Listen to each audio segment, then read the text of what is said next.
My name is Gina, and I'm the acting director, and I'm very pleased to welcome Jeff Robbins tonight. As a former history teacher and member of the Quabog Historical Society, Jeff is going to give you all a closer look at Warren's golden age of industry in the late 1800s. Thank you all for being here tonight, and I hope you enjoy the presentation. Thanks everybody for coming. This should be as informal and fun and informative as possible. I'm not going to wow you with incredible statistical information and all the details. I'm sure there's, if you're here, you're into history, and you're probably a resident, and you probably know quite a few things that I don't. My background is a history teacher at Quabog here. I retired a few years ago. And as part of my master's work at Worcester State, I did a paper on Warren and West Brookfield.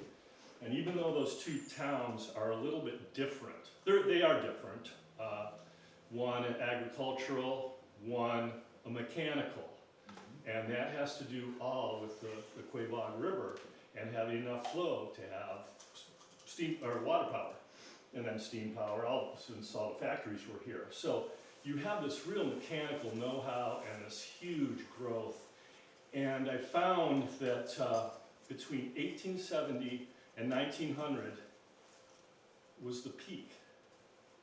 I don't want to say that the bloom is over, but most of our infrastructure is from that time. Most of our growth is from that time. Most of our identification is from that time.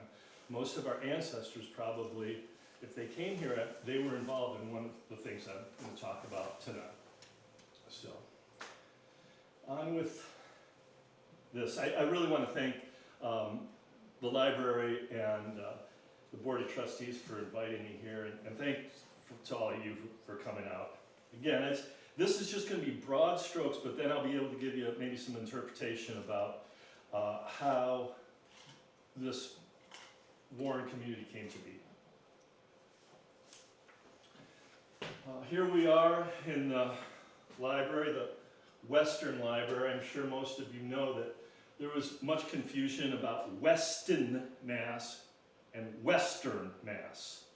And in 1834, Western changed its name to Warren, named after General Joseph Warren. It gives you a sense, though, that the settlement coming from Boston and the coast, and then Worcester, Springfield, of course, was the river valley towns were still going, but there's this great void between the Connecticut River Valley and the Boston, we call it the metro area.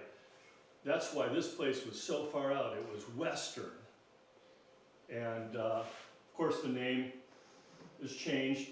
Dr. Joseph Warren, a very fitting homage to that great patriot. And I know Ed had a talk with about General Warren. How many were here for that?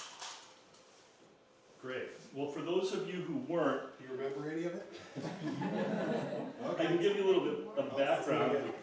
He was born at the right time, 1741. By the time he's 22, he's working on inoculation for smallpox. Has already been to Harvard. He's already taught in the Latin school. He starts getting riled up, writing columns in the Boston Gazette. He's involved with the militia. He helped treat people from the Boston Massacre. He was fired up. He was part of the spy ring in Boston that knew that the British were coming. And he was killed at Bunker Hill at the age of 34. There's lots of communities that are named Warren throughout New England and the U.S. Am I right, Ed, there? Yeah, there are, I think, 54 communities named after him. No kidding. In the country, yeah. There are 6 in New England, Yeah. 5 of which are named after him. He was really poised to be a major player in the Revolution had. had he survived. But he lives on here in town. So like most communities that are starting around in the early 1800s, you're going to find the same thing. You're going to find sawmills, grist mills, powder mills, blacksmiths, wheelwrights, harness makers. You have little grocery stores, little pharmacies will start to come, a place where, liveries, stagecoaches, things like that. And Warren was no different. You see Marks Mountain in the background. This mill eventually burned down. By then it had some troubles. It was done. You had to move the mill where the logs were, or, it looks like much of the valley there is denuded. So anyways, you're going to see a lot of the same kind of things early on in this community that you would any other place in rural New England. However, with the Industrial Revolution starting, you've got this water power know-how, and that's where the Quabog comes into play. So we're going to start to see a real flux of development. Fairbanks Mill, and here we have the Fairbanks Hall, which was just down on the parking lot across from the police station there. That's where this building was. Now, for someone of means, and I haven't traced that Fairbank to the sawmill Fairbank, but I bet the farm they're related, if not the same person. You have 4 or 5 different businesses here. The upper story is used as a meeting room. Freemasons are meeting there. You've got a millinery here, the Walker Grocers, a restaurant down here, neat Greek Revival looking stately building. The Quabog River is right down here, coming through, and going back up the hill there.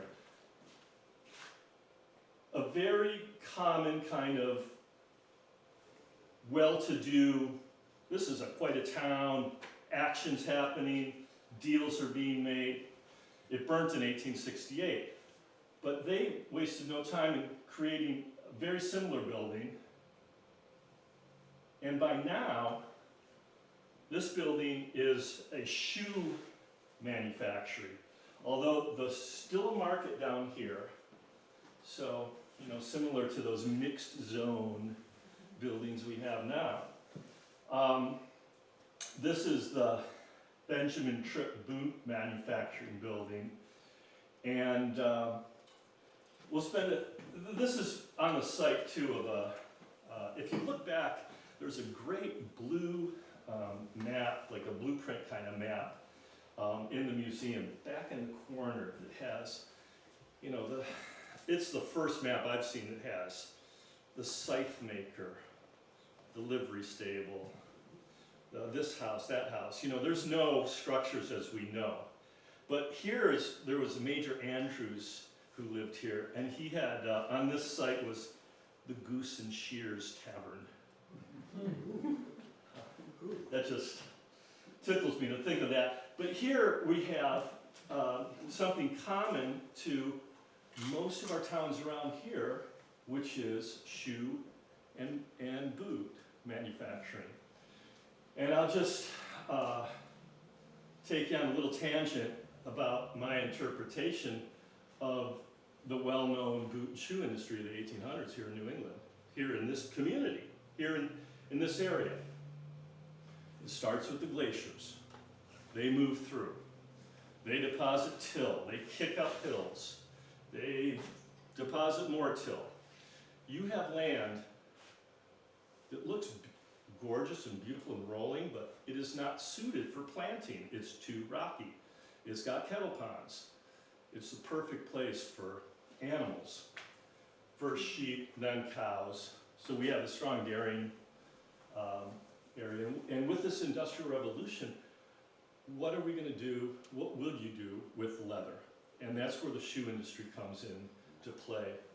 By the time, there's too much else going on here in Warren for it to be devoted to just shoes.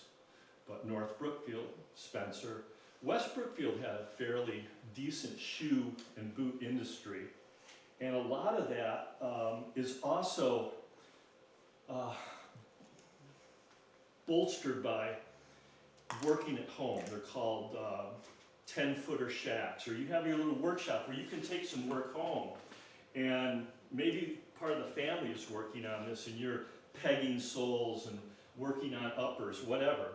So there is that kind of business. But here in Warren, again, you've got just a few. There's 120 people that worked in this shoe operation by in 1875.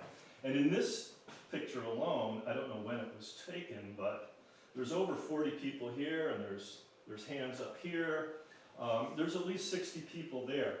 So, and there's a few other operations around. William Ramsdell, we'll get to in a second. He's got a start in the boot and shoe industry. In my research, I found that within Spencer, the Brookfield, primarily North Brookfield, with Batchelor Shoe Company, which was the largest in the nation in the 1880s. You could say that there was, I will say, there's over 3,000 people working in the shoe industry in this community within the 25 miles. Part of that, of course, is due to the railroads. It's the only way you can get those shoes out to where people are needed. And part of that, too, was really ramped up because of the Civil War boots. But I won't go there right now. The Industrial Revolution is now been in operation for many decades, and it's time to really crank it up here. By the 1870s or so, we're starting to get the know-how, and also the railroads. But let's take a look at manufacturing. You can see these, the Connecticut River here. Anywhere you've got the Blackstone, you've got any markets, workforce, or rivers, your manufacturing is just going to be the number one thing. There's very few, there's no places that have really decreased other than a handful. They've all jumped up. Part of that is because of the railroad. And this is the one we're concerned with, Boston to Albany. By the 1870s, we had the Boston and Albany. And the Boston-Albany rail station's right across the street. There had been earlier railroads. The Western Railroad was built in 1839. That didn't have to do with this town yet. But without getting into too much detail, this railroad is set. And what's more, by the 1870s, certainly around that time, the railroads are the model of efficiency. They've gone through the Civil War, the administration, all that is fine-tuned. They're so ready to go. And the basic premise of why we're here in Warren, but here tonight too, is that by being here or anywhere along this, you might as well have this market at your doorstep, or Springfield, or any other market, but primarily Boston. This could go anywhere. Anything you make here can go anywhere. And it's beautiful. It's just like a blank slate here. So the railroad is the key to all this growth. Can I just throw in the picture at the bottom there before you go off that one? Say it again? The picture at the bottom on that last slide. That is the Hoosac Tunnel. Yeah, it is. I took this from a book. Yeah, and that was the major feat of connecting to Albany, is getting through there. What a story the that other is. railroad though, is the northern one. I don't wanna step on Bob Tucker's toes, but that was the Northern Railroad that had the Hoosac Tunnel. The one that goes up at the corner by Vermont, Oh, that's okay. where the tunnel was. Well, you can see the many lines that are coming through here. Let's watch the growth of railroads in 3 decades. 1850, 70, 80. Now let's do that again here, just to play with it visually. Let's watch up in New England how it grows.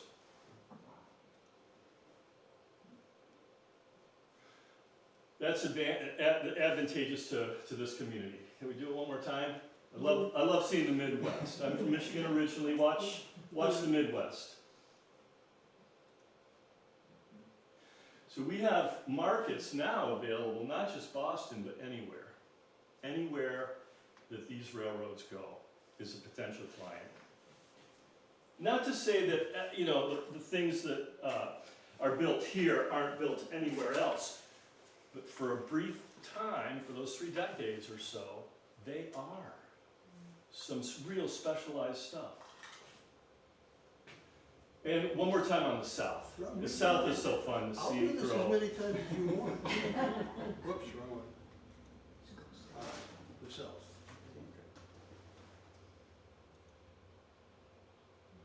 And that reflects the growth of these settlements, these areas, the growth of the United States.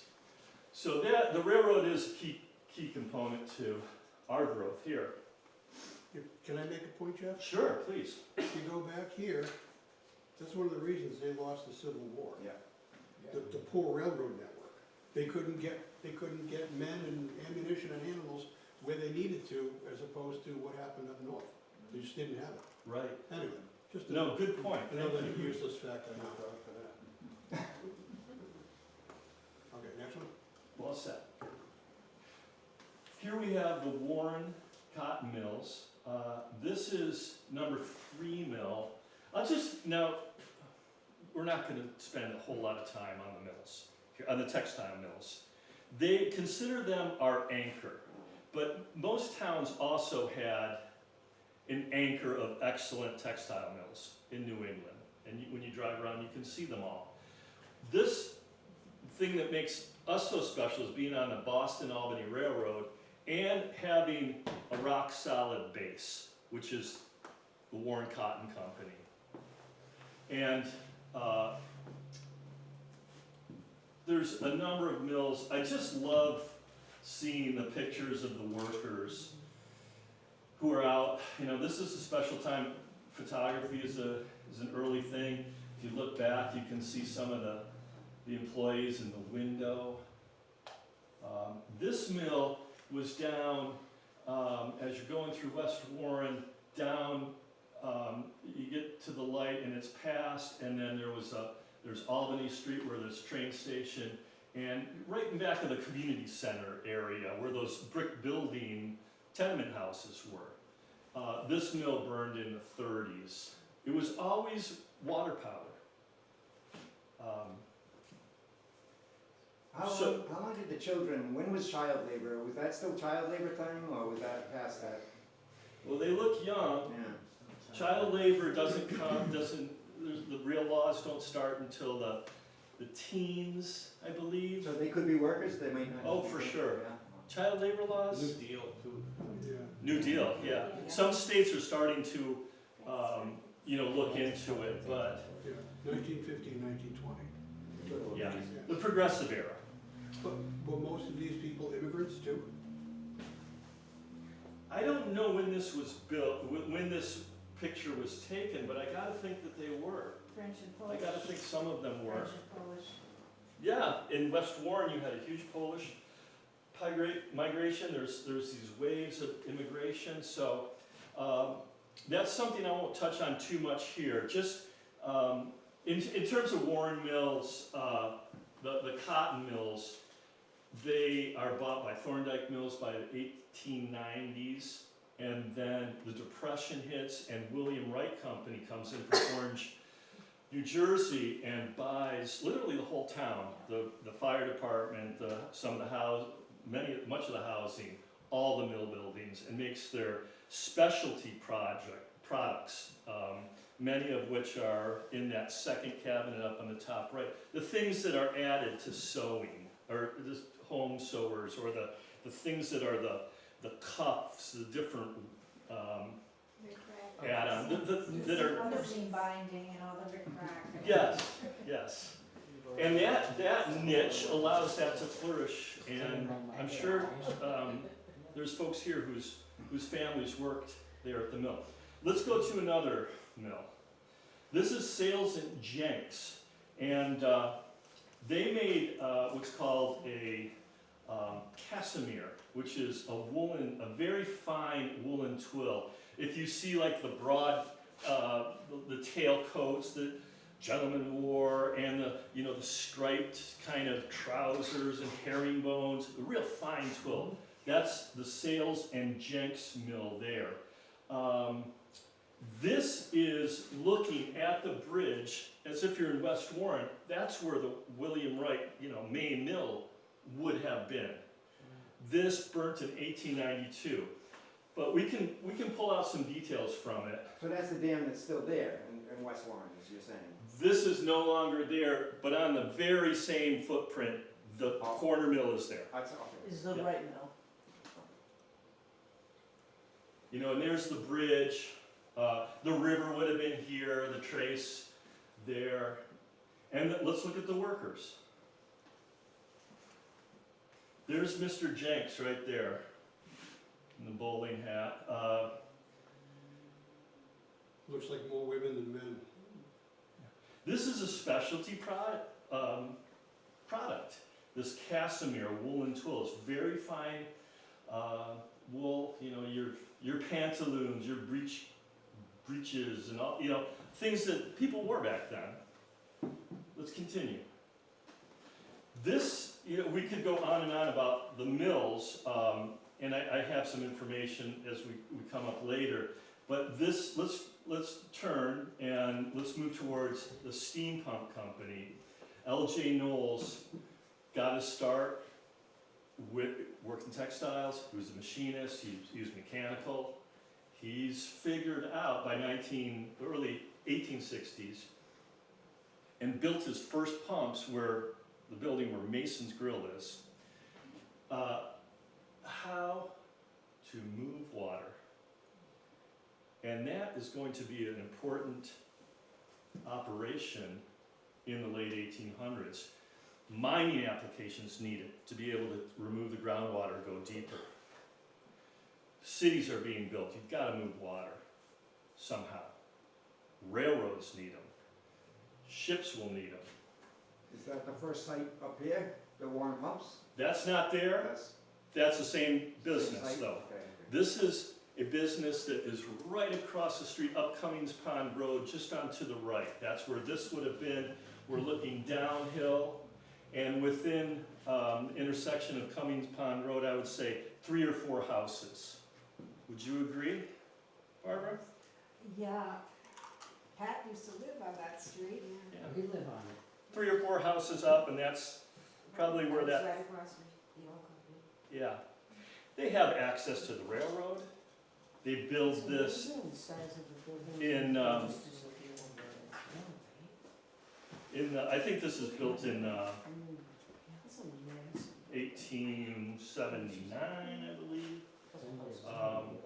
By that time, there's 120.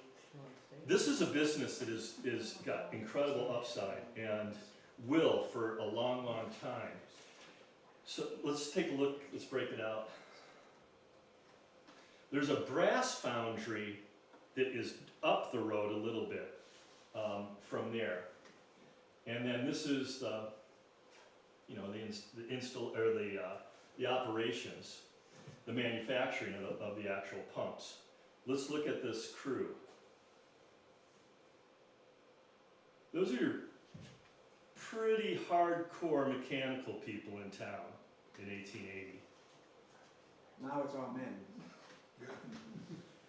Almost. So- Men mechanical, women sewing, Sewing. yeah. All right, so I'm looking at, because in 1875,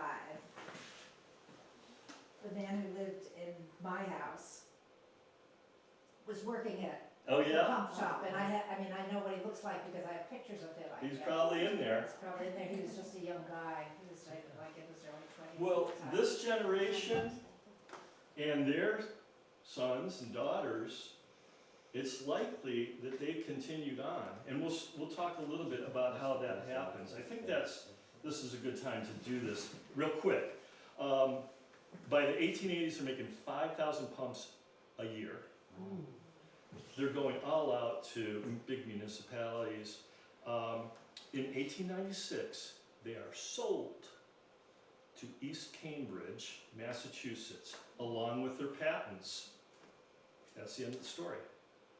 No, it's not. It's the next year, they just decide to reform, to hell with it, and they build a pump shop down here.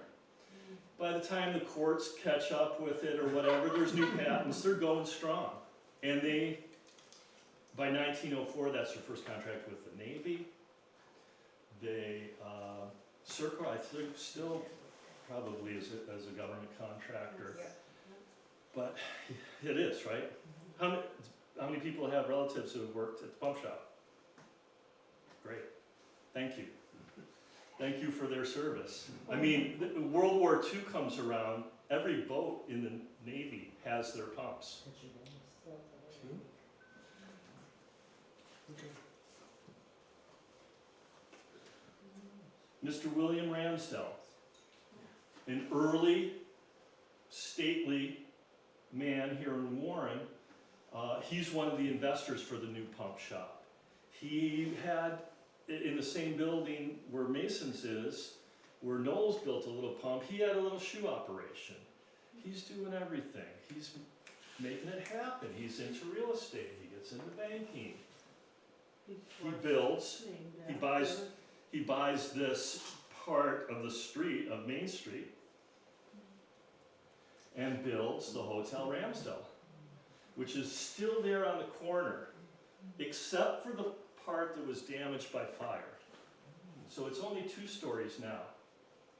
But you're seeing a downtown where everything, by this time, the 1880s, everything is happening. The textile industry is swinging. There's these other specialty manufacturers that I'll talk about in a second. There's anything your heart desires, you could get there. Your tobacco, your oysters, your hardware, your clothes, anything is there. And I have to think that this hotel, by being on the railroad, in a town that's really rocking, is going to have people who are investors, who are advisors, who are, people that are working with, setting up contracts, and they're going to stay at the nicest place in town. And that was it. Mr. Ramsdell, he was an investor in Slater Machine. He's doing all this. This is just the place to stay. And we'll take a look at Main Street in a little bit here. Let's go to some of the other. This is the inside. I have a few pictures from the Hotel Ramsdell and some china that was. It was pretty fancy if you think about it for the 1880s, 90s. And that's back there. I think they took that years ago. So that's we live on Ramsdale Street, so that's, he's the gentleman, our street's named after. Uh-huh. Okay. So we've got some manufacturing we can talk about. There's a number of them. We've talked about Warren Cotton Mills, which turns into Wright.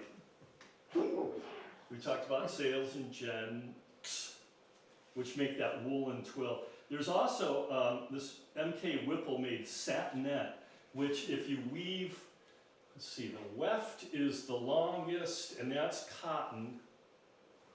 And then the warp is going through the side. That's the wool. Cotton and wool, really woven tight. It's almost waterproof. And so satinette is used in like outdoor applications and for seafaring, eventually military.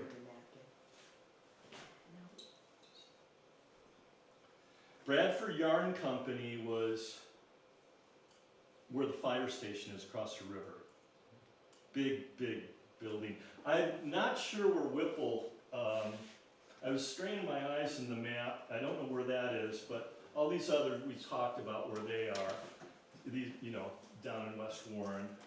I'll try to give you provenience, so that way you can appreciate the community here and what happened and the mystifying element of where did it go? Or, that doesn't seem like it's even possible, but it is.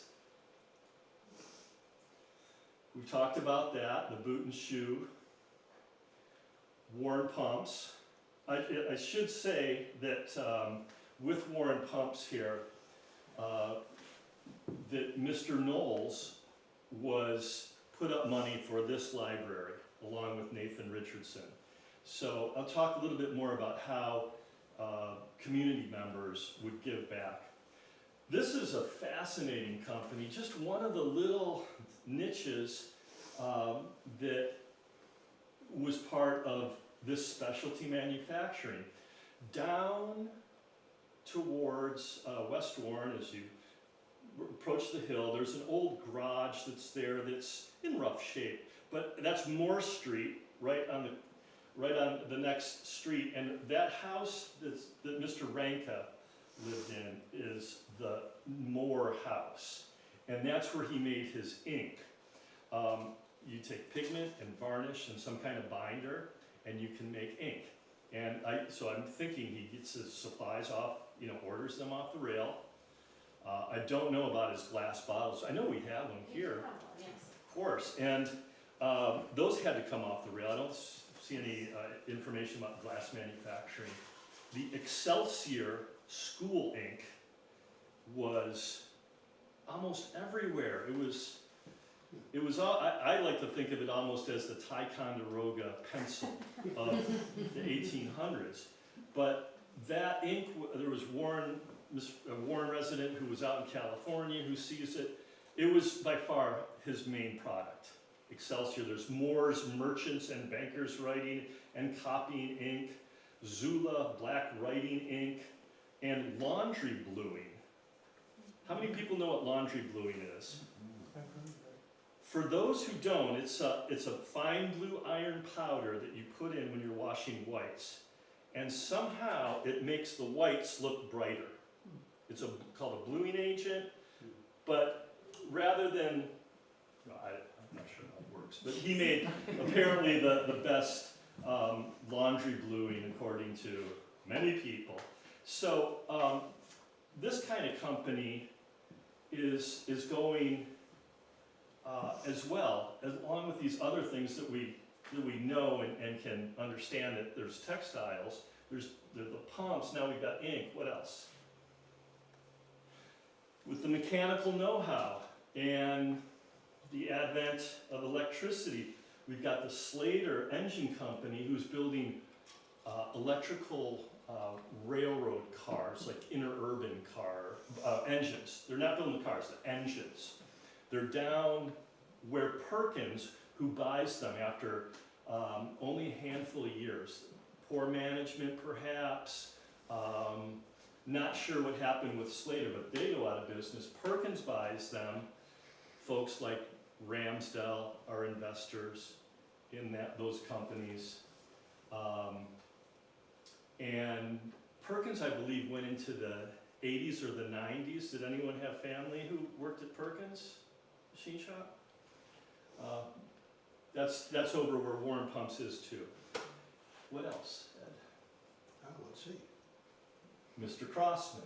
Anyone heard of A.W. Crossman? West Warren, the father of West Warren. He's one of these guys who seems to be born at the right time, because he's harnessing water power. He's got some metallurgy background. He's making edged tools, which are chisels. Do we have some here? Do we have any Craftsman tools here? I don't think so. Chisels, gouges, drawing knives, shaves, really first-rate kind of stuff. As well as he gets into other things. He would have lived, as far as I can tell, the back of Dippin' Donuts and where Como's is, somewhere in there. That's where his house was. And then his factory was across the river. If you go just down a little bit and go through that bridge, that little metallic bridge, and then come back around, there's a mill race that he used for a while to have his Edge Tools factory there. What else do I have here? Torkelson, okay, we'll save Torkelson for a second here. Let's go to a slide. Here's Mr. Crossman's tools from the 1850s on, but then he's seen how the mill's going. He somehow acquires some property between Brimfield and Warren that would have been where the Pike was built, somewhere in that area, and has a brickyard. So virtually any old brick from West Warren is from that yard, and maybe from his property. Maybe would have been his property in terms of housing for his workers, things like that. Yeah, there was a house there, I think it's the next slide. You tell me. Let's take a look. no. No? A clapboard house, smallish but really nice and old, early 1800s, that was really right about where Como's was. Oh, I bet that was it then. It was there when we moved in because it was one of the houses that was for sale at the same time ours was. But it was, at the time, we didn't think it was in a good spot. But, Right where Como's was? yeah, right in that area. I bet that was it. Yeah, and Well, that's did it cool. burn down 20 years ago, maybe? I don't know. Well, Mr. Crossman's long gone, but all his brick buildings still stand. He owned a lot of property on Main Street. This people might recognize this house, which still stands today. Across the street, he had Crossman's Hall. This is another it's a smaller scale, just like the Fairbanks one. Meeting house up top, market down there. There's that mixed zoning again. And that building, from my research, still has parts that dates to that time of the 1850s.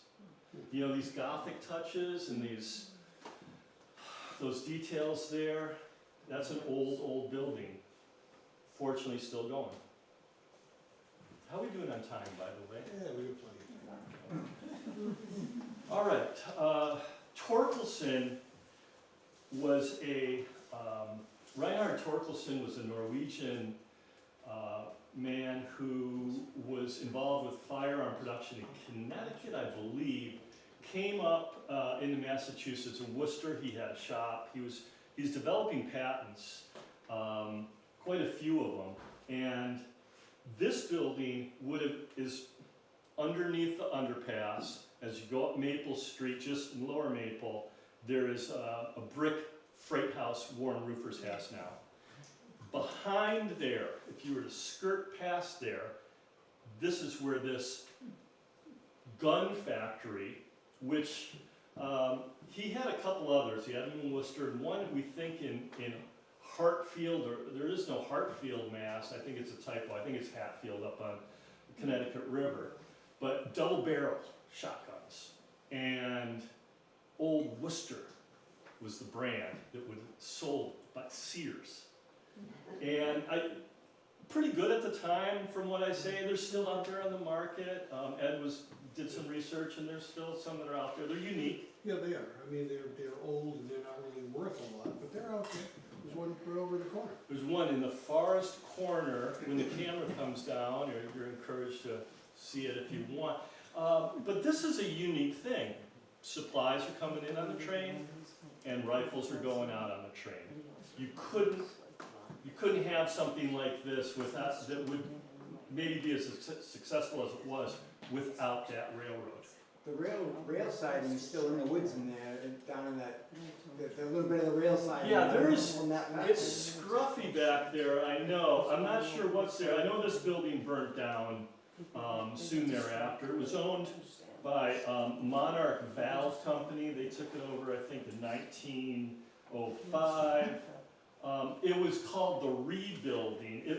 I take that back about its early demise. 1965 is when that was burned down, the Rebuilding. And I'm sure that was used for small manufacturing at the time.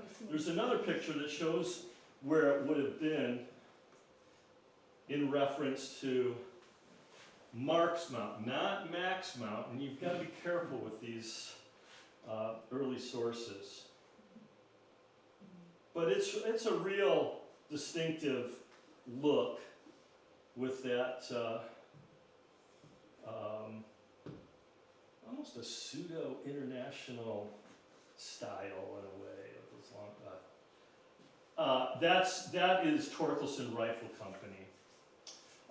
Let's keep going. Nice guy. Bill Jenkins was able to give me some kind of pictures or show me some, one of these, it might have been Mr. Rank or it might have been Wayne Hare's, when I did this presentation some years ago. But there's a Torkelson rifle and one in the corner too. Well, we're getting into the time of electricity, and in terms of transportation, we have a short-lived rail car, an interurban, an electric car that is going to connect West Warren all the way through to Spencer. And also, there is another line that goes up from West Warren, up north, and bank. I take that back. There's another aspect of this. It comes from Ware and goes to West Brookfield. You could get off at a stop and come back down to Warren. They're tricky though. This is a time when now the towns are a little more well organized. They're a little more careful about how capital or what they're going to approve for right-of-ways. It's almost like they have to negotiate with each town and promise to have the thing running by a certain date. And I was reading the history of this just a couple days ago, and it was one headache after another, and hoop jumping a little bit. It also didn't help that they were kind of unorganized, and that's going to show up as they get going. But this is right here in Warren, kind of a neat picture. It's not really crammed with riders, and that's one of the problems. They couldn't sell enough fares. So originally, the idea was to run every 40 minutes, 27 total runs per day. And it's quickly adjusted. But it's nevertheless, it's fascinating to think about riding an interurban or electric car. You can see the mechanism here for electricity. They're just complex situations. You have dynamos that are steam, they're run on, by burning coal and the steam, and then creating that electrical current. And there's two powerhouses. The Ware one had a powerhouse up in Gilbertville, and most of you probably know it on the left. It's the little trolley restaurant, and of course use Warren pumps to get water to fire these generators. The next one is right where the old clam box, the Carmela's, the Central Package Store, that's where this one would have been. And this one ran the West Warren, or the Warren to Spencer. And, it's quite an operation here. They're getting the water, they're, over and over again, they're not able to get the coal they need. They have to cut down rides. Impressive furnaces. made in Fitchburg, steam boiler tanks.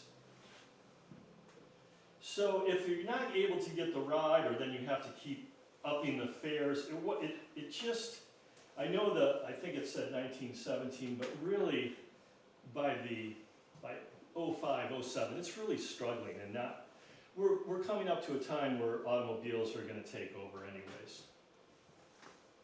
So, this is a picture here of turn of the century Warren, looking from the town common, right there, back to the south. And by this time, you really have anything you would need for a quality, burgeoning, solid town. You've got clothing stores, grocery stores, banking is all set, social institutions are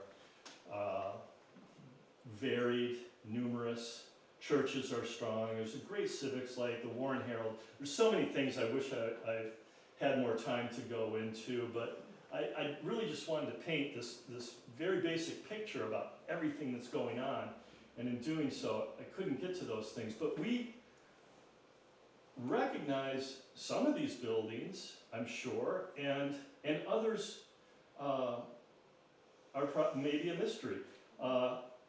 It says Monument and Square with the Civil War monument there. To the left, the Hitchcock Tavern, the Newark Town Hall, which kind of a bold choice with that light colored brick and real classical lines. They don't make that brick anymore. Back here, St. Paul's Church. Let's talk about that for just a second. You have a Catholic church here. In most of these communities, start out very strong Protestant congregational. Now there's a Catholic church, so that should tell you a little bit about the residents, and I think it's telling.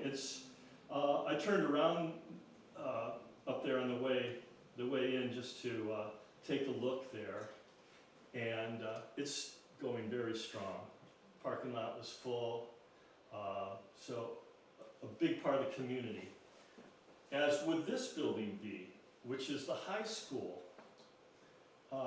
At times, it didn't start out that way, but it was the school, and was called a seminary school for a while. Lucy Stone was educated there. That got destroyed, not all in one, but it was. We were unable to use it after the Hurricane of '38. There is, I rang the bell that is still there. It's a solid bell that dates from the 1890s. It's mounted there. It was dedicated by former Warren High School students as also in memory of World War II classmates. And coming down the hill, you would have had all these buildings that Ed told me earlier that were also destroyed in Hurricane 38. Across the street would have been some more factories on the other side of the river. Here's that same Fairbanks building, that magnificent 4-story building still going. There was a laundry back this way, a Chinese laundry, Hop Sing Laundry.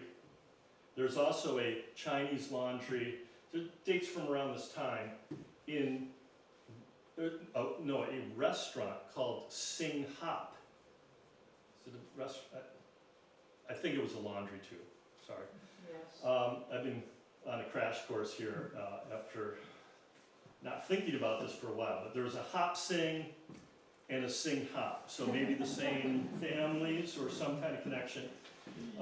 Here we have the magnificent hotel, only 2 stories left. That was taken down after that fire. You have a hardware store here, the spa. So all the goods that you would need for a community and any kind of employment you would ever need is here. most every town at this time has a mechanic street. But there was a real good reason for Mechanic Street here. It's a very mechanical town. Roughly around 1900, but the future might not be so bright for these communities here. Here's a couple statistics. From 1870 to 1900, the value of manufactured goods, 86% increase. From 1900 to 1940, the value decreased 98%. That comes from the census, the US Census. That's a national statistic. But we fit into a larger model with these markets. For a local statistic, Worcester County, 1870 to 1900, manufacturing, 70% increase. 1900 to 1940, 65% decrease. What's happening? It's a great scale of economy here with this town, this workforce, the trains, but the economy scale has to get larger. It will get larger, and that's what kind of leaves us behind.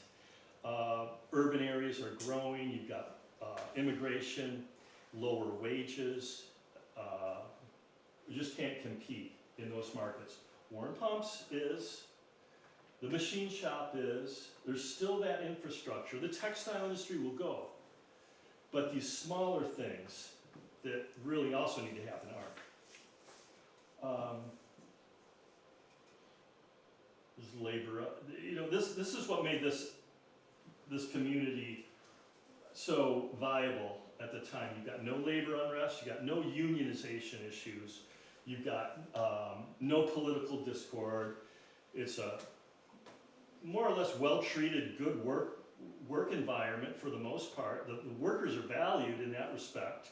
I'm sure there's exceptions, but this is, you can have your cake and eat it too. You can live in the country, you can be in manufacturing, and you still got some of the some aspect of fresh air. I mean, I'm not trying to paint a rosy picture. I know that factory work is very difficult, but here, some of this specialized labor is really in the right place at the right time. To connect to these markets through the railroad, that's the key. So, I won't keep going on and on and on. That's a little background on the Queen of the Quabog, which is the Warren name at the time, and I think now, I hope now you understand why. So, if there's any questions, please.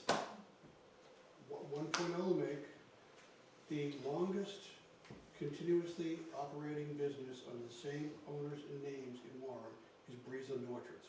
Breezeland's Orchards. 1896. Total family.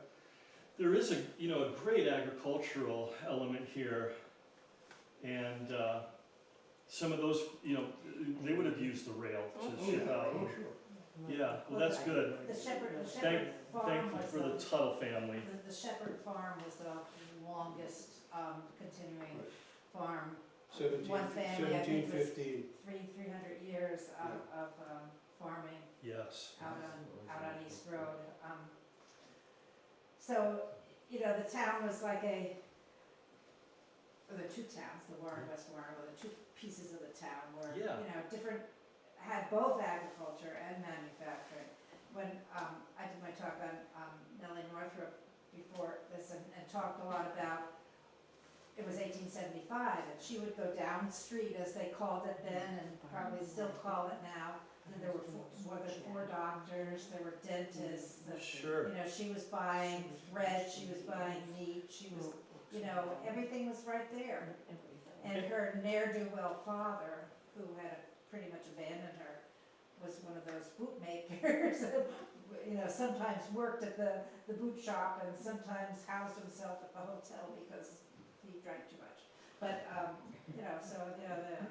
and those of us who have lived here for a long time, all these, or at least have lived in houses Sure. where, because Warren also has one of the, if it's not in the country, it's at least in the state, the largest number of houses over 100 years old that are still inhabited and used by people. Ours is, Yeah.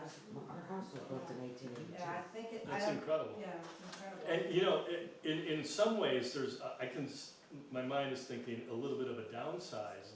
You know, if you think about a downtown sector in some of the communities, you know, let's just take, I don't know, Natick. Boy, that's so close to Boston that the old great-grandpa's old house is now a parking lot for part of the mall, or this or that. So you know, in some ways, we're in this bit of a time capsule, but fortunately, you know, these structures are built at a time in which they're so solid, the bones are so good, and Even if they burn, we don't tear them down, we just keep them there for. they're valuable and they're stately and they're wonderful examples of all the styles that are from those late 1800s, if not going back into the colonial period. Well, there's one just up the hill on Maple Street that's, I think it's like a 200-year-old house that burned and it's been sitting there fenced in and boarded up for like The one with last- the columns. Yeah, well, I think it makes like 3 Or the years next- since it next to it. burned. Yeah, well, you know, we're almost waiting for that time in which, you know, what's gonna happen? You know, maybe the mill will, some of the mill buildings will hold some AI mainframe monster computers or something. There's water power there, I don't know. But you know, the reason why this town, much of it grew was with the factors at the time, and then, and similar to West Brookfield, in many communities, it was over. It was over after the turn of the century. But it's still, as we know, as we all know, I'm sure, and would all agree, wonderful place to live. Any other questions? You have one? There was an ice mill at the end of Combs Pond Road, An ice? where they made ice for people. Yes, yes. Thank you for bringing that up. That's another little light industry that I would have loved to talk about, and went well into the time of refrigeration, into the 30s. Actually, I think it went to the 50s, actually.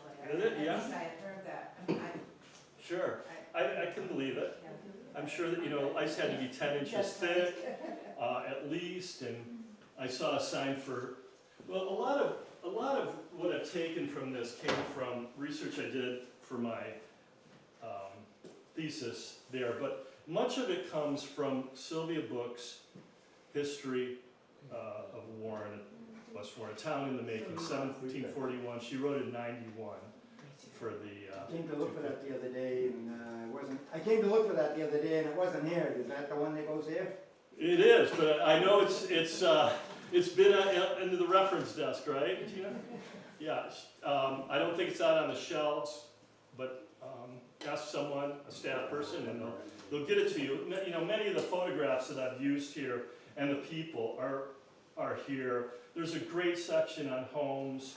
There's one on the ice section where you put a sign and either spin it 50, 30, 35, or 40, depending on how much ice you needed. And whatever number was up, the ice man would deliver that big of a block. It seemed like people who lived on the top floor would always ask for 50. Which the Iceman? There's also a great amount of information here, but this is an atlas of Worcester County, and here is West Warren and Warren. You might need a magnifying glass, but this is 1870. It shows the footprint of a lot of these buildings, and it's invaluable. It has every town in Worcester County. This is also a reference item, correct? Any other questions? There was also a chicken mill, I guess, at one time I think it was based on the area of Mill Street in Warren. They burned it in, I think, the sixties or seventies, I forget which it was. Well, thank you for Chicken, no, it was chicken. all the information. I'm sure many of you could fill me in, but that's what I have for you, so I hope you enjoyed it. There's some.